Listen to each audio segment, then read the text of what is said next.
নমস্কার বন্ধুরা, অষ্টমী কিচেনে সবাইকে সুস্বাগতম। আজ আমি একটা ভালো রেসিপি বানালাম। আগের দিনও বানিয়েছিলাম পুরানপোলি, এটা মহারাষ্ট্রিয়ান রেসিপি।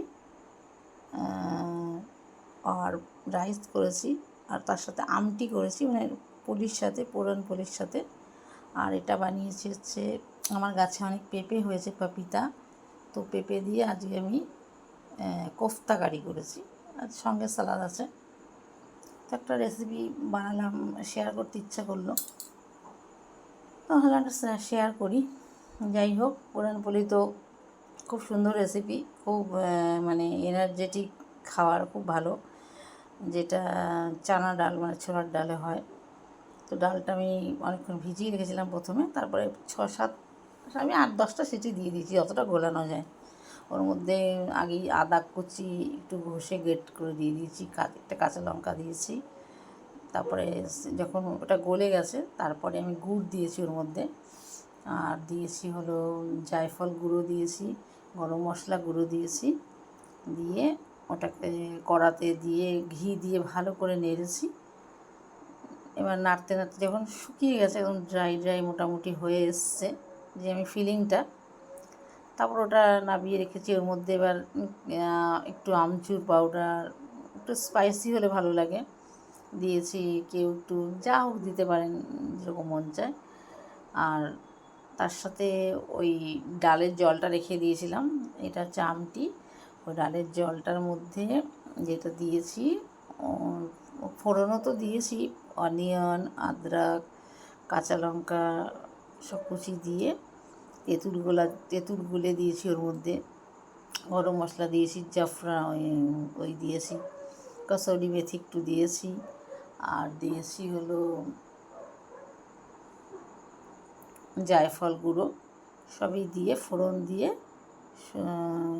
একটু মিক্সিতে একবার ঘুরিয়েও নিয়েছি। তো আর নারকেল কোড়া দিয়েছিলাম যখন ফোড়ন দিচ্ছি, ওটাকেও একটু পিষে নিয়েছিলাম মিক্সিতে।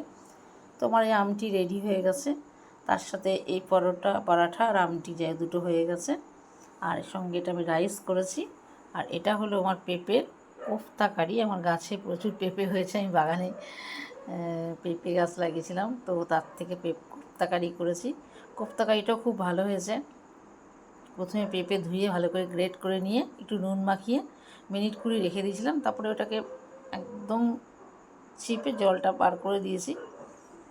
আর তারপরে ওর মধ্যে আমি কর্নস্টার্চ দিয়েছি, বেসন দিয়েছি, নুন দিয়েছি, দিয়ে একটু জিরে গুঁড়ো, ধনের গুঁড়ো, গরম মশলা, একটু ঘি, হলুদ সব দিয়ে ভালো করে মেখে রেখে দিয়েছিলাম। এবার ওর মধ্যে আর কি দিলাম, কসৌরি মেথিও একটু দিয়েছি, একটু হালকা তেল দিয়েছি, সব দিয়ে মেখে মিনিট 20 রেখে দিয়েছি।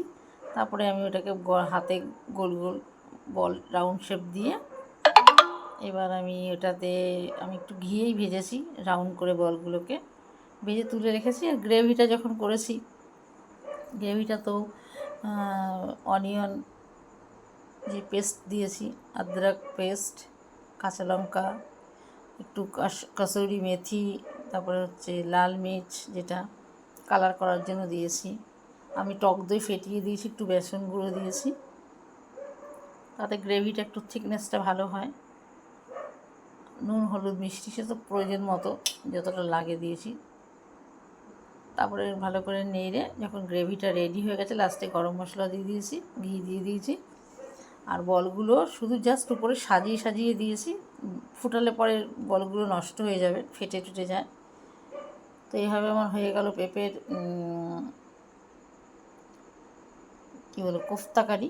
দেখতেও ভালো লাগে, খেতেও ভালো লাগে। পেঁপের তো ভ্যারাইটিস জিনিস তৈরি করা হয়। পেঁপে সত্যিই খুব উপকারী জিনিস, কেউ খেতে চায় না পেঁপে।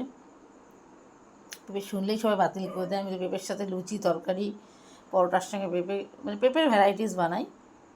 তো বানিয়েই ফেললাম, গাছে এত পেঁপে হয়েছে। পেঁপেটার এখন দেখাতে পারছি না কত হয়েছে। তো টেবিল মানে আমার এরকম পড়ে রয়েছে, আমি যা একটু সালাদ বানালাম। আর তার সঙ্গে আমটি, এই হলো পুরানপোলি রাইস। একটা সুন্দর একটা রেসিপি হলো, ভেজ রেসিপি, সবটাই ভেজ রেসিপি, কিন্তু খেতে খুব ভালো লাগে। মাঝে মাঝেই একরকম খাবার থেকে একটু স্বাদটা অন্য হলো। আর চিকেন মাটন সত্যি আমি নিজে খাই না, একদমই বাতিল। তো আমার ভেজ খেতে খুবই ভালো লাগে, সবার জন্য বানানো হয় সব রকমই। তো আমি বললাম আজকে একটু বানিয়ে ফেলি, একটু শেয়ার করি, একটু আপলোড করি। পুরনপুলি সত্যি খুব খেতে, যেহেতু ছোলার ডালের জিনিস, খুব খেতে ভালো লাগে। আর ছত্রপতি শিবাজির আমলের এটা জিনিস, সেই সময় খুব চলতো। তো অনেক রেসিপি যেহেতু বানাই, তার মধ্যে থেকে ঘেটে ঘেটে আমি দেখি যে কোন রেসিপিটা বানানো হয়নি। এটা আমার বানানো হয়েছিল, আমার 2-3 বার বানিয়েছি, তখন তো পোস্ট করিনি। প্রথমে খেয়ে দেখে নিই কেমন হয়, সত্যি খেতে খুব ভালো হয়েছে। তো একটু আমি গার্নিশ করলাম, করে একটু সাজিয়ে দিলাম। তো এভাবে আপনারা বানিয়ে ফেলবেন, খুব ভালো লাগবে। খুব সুন্দর একটা জিনিস, অনেক পুরনো ঐতিহ্য।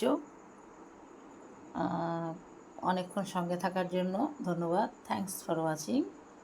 আবার দেখা হবে একটা নতুন কোনো ভিডিও নিয়ে, নতুন কোনো পোস্টে, নতুন কোনো ফুড যখন আমি বানাবো। আমার কিছু কিছু বানাতে খুব ভালো লাগে।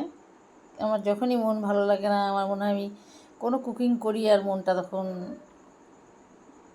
এই সব দিকে মনটা চলে যায়, তখন বেশ ক্রিয়েটিভ কিছু করলে ভালো লাগে, আমার খুব ভালো লাগে। তখন আমি কিছু রান্না টান্না করতে থাকি, আর মনে হয় যে তখন বেশ এরকম একটা সুন্দর করে সাজাই আর ফটোটা তুলি, পোস্ট করি। তো আবার দেখা হবে। Thanks for watching.